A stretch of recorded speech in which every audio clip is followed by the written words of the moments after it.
Just a rebel on your own on a bedroom trip. On a bedroom trip. Hey, what's up guys? It's our Gaming here, and welcome to another episode of 8 Ball Pool. So today we're going to be playing on Monaco, and this is an all-in match with $379,000. I'm going to see if we can turn that into around, I don't know, 600,000, 700,000. This is actually recorded over top of the video itself. I didn't feel like doing a live commentary because I'm really sick. But anyways, I hope you guys are okay with that. Anyways, let's get into the gameplay. So right off the bat, this guy does not sink anything. His break was a fail. So I decided to go for the brown solid. And I put some top right hand spin on just to break up that yellow ball from the side. Next, I decided to do a combination shot between the 5 and the 6. And it was very successful. From that point on, I decided that I wanted to get my 2 out of the way, so I hit that, and I forget to put spin on, and this ends up leaving me in a very bad position. As you see here, I tried going for the far left pocket, and it actually worked. I was extremely surprised. But yeah, my next shot was the 5 into the top left corner once again. I put some bottom spin on, and this was pretty successful, but unfortunately it left me with a very difficult position to play. So as you see here, I go for the center pocket and I put on some bottom spin, as you see in a moment. There we go, and it messes up. I probably should have did it a lot lighter, that way I would have been underneath the 4, but I didn't.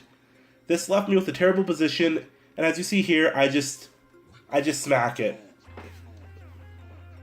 I tried going for a bank shot, but it did not work out very well.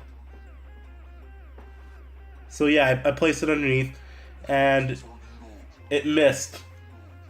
So it's the next guy's turn, and he decides he needs to go for the 13, I believe. Once again, this is over top of the video. I'm just doing this while watching the video.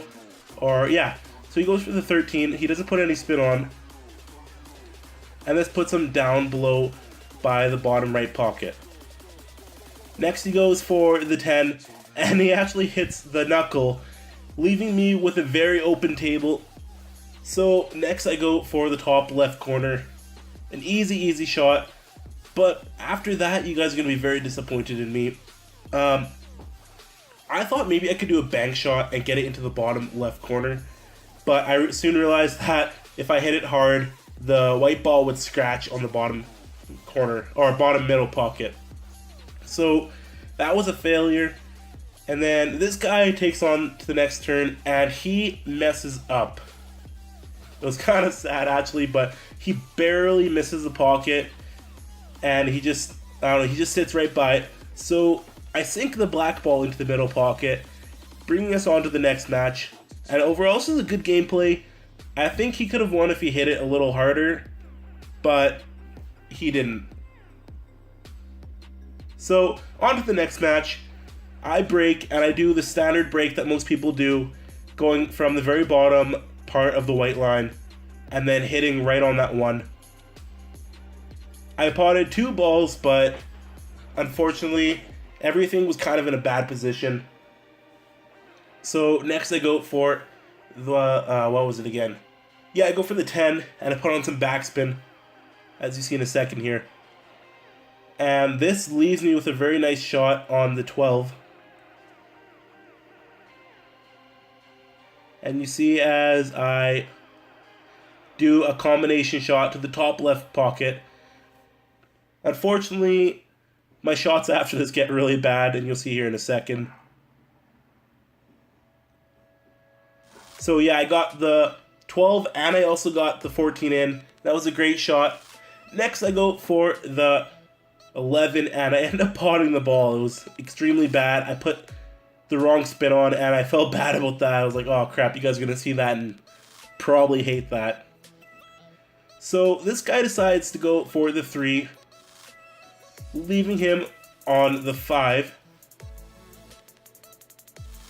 Then after that, he decides he needs to go for the 1. And he doesn't put any spin on that, which I would agree that's a good idea. But what I don't understand is why he left his 6 in such a bad position for so long. So he nearly scratches here, and he ends up having a really bad position, and he can not do anything with his 6. It was overall just really bad for this guy. So you see here in a second, he just hits it really hard, hoping that it's going to go in somewhere. But unfortunately it doesn't, and that left me with a chance to take over this game.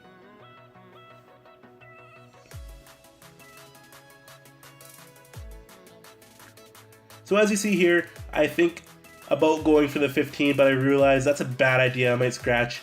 So I decided to go for the center top pocket, and I put some slight spin on, some slight backspin, leaving me with a good position to go for the 13. It brings the ball nicely down, exactly where I wanted it, as you'll see here in a second. So there's a spin, comes down, and it leaves me with a good spot for the 15. And I end up potting this in the top right corner.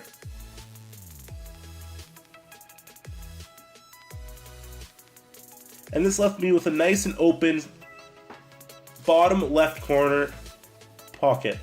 It was pretty good. I don't know, this guy was a pretty good opponent, but I really feel like he could have won if he tried a little harder.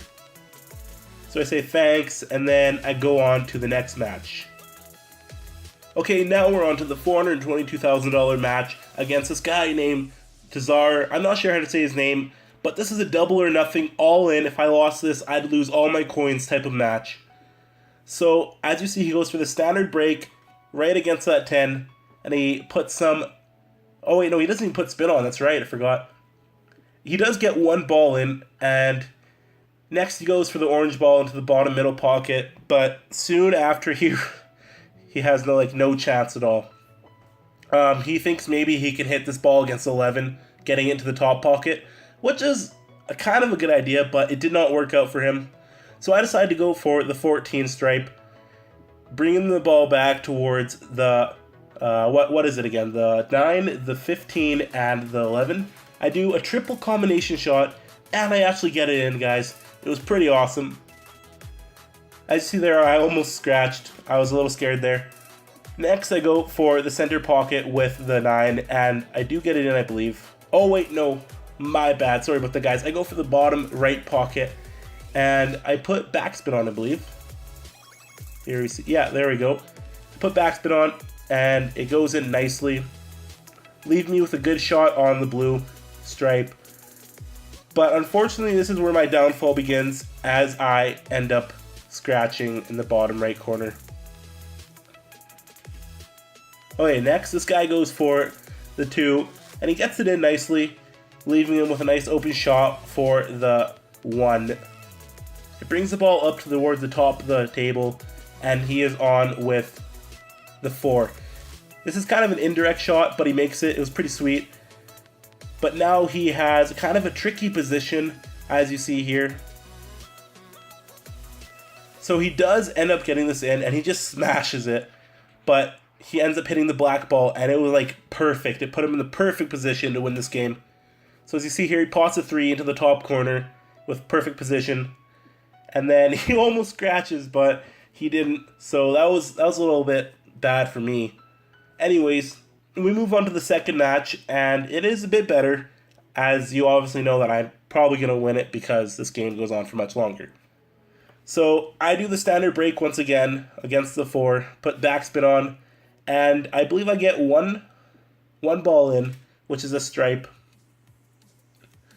I didn't want the stripes though, so I decided to go for solids. As you see there, I went for the brown solid into the bottom bottom left pocket. Next, I decided to go for the green solid because it looked like the best option. Put backspin on, and then brought the ball to the bottom left side. Next, I go for the 1 into the top middle pocket, and this was a really good shot, but I don't know, it kind of left me in a bad position, I think. I do put backspin on there, and it brings the ball nicely to the red. I could have coordinated that a little bit better, but honestly, it worked out pretty good. So next I go for the 4, as you see there, and bring the ball nicely down towards the center. I almost scratched there, but unfortunately I get stuck behind the black, and I just kind of take a leap of faith and just hit, but unfortunately I missed the 5 and end up giving the guy almost the game, as you see here. So he ends up potting the 12 into the bottom left corner, and then he goes for a combination shot between the 14 and the 15, and he makes it in. Next, he decides to go for the middle top pocket. This was a good idea, I guess, but it ended up being bad because he hit it way too hard, too much power there. So he ended up giving me the game. Next, I put the 5 into the bottom left pocket, and I almost scratched here too. Like, there's so many times in this game where I almost scratched. I need to get better cue control. As you see there, so close. Next, I put the black ball into the bottom right corner pocket, and I take the game. Heading into round 3, he gets the break, and he does obviously the standard break. And he gets in no balls, I believe. Yeah, that's right. No balls go in. But I decided that I want to go for solids. So I put in the red solid, leaving me with an open shot in the center. As you see there, the green went in nicely, and the ball went up to where the brown is. Next, I decided to go for the number 4 solid ball in the bottom left corner pocket, and I end up putting myself in a very bad position. So I try trick shotting with the number 1 solid into the bottom right corner pocket, and this ends up going very badly for me. I think it might have worked if I had the direction of my pointer going a little higher. It might have worked actually, but unfortunately I didn't. So next, Tashar decides to go for the top corner pocket, the top right corner pocket, and he ends up getting it in. After this, he goes for the 11, does not put any spin on, taking a risk, but it works out for him. After that, he goes for the 10 in the bottom right pocket, and this worked out pretty good for him, but it kind of put him in a bad position in a way. I don't know, he still makes it though. So next he goes for the 14 into the top right pocket, leaving him with a very open table. After that, he just cleans it up. He puts the 15 into the bottom right pocket, and then he ends up messing up here when he hits the black ball towards the top cushion. As you see here, he was left with a very, very bad position. Like, I don't know what he was going to do, but this is what he did. He hits the black ball. He just smashes it, hoping that maybe the white ball won't scratch. But unfortunately, he had bad judgment, and he did scratch. So I ended up winning the game, and that was just, I don't know, it wasn't me playing, I guess, to win that game. So yeah, I guess that's how it worked out. Anyways, I hope you guys enjoyed, and if you did, don't forget to slap that like button, and I'll talk to you guys next time. Peace.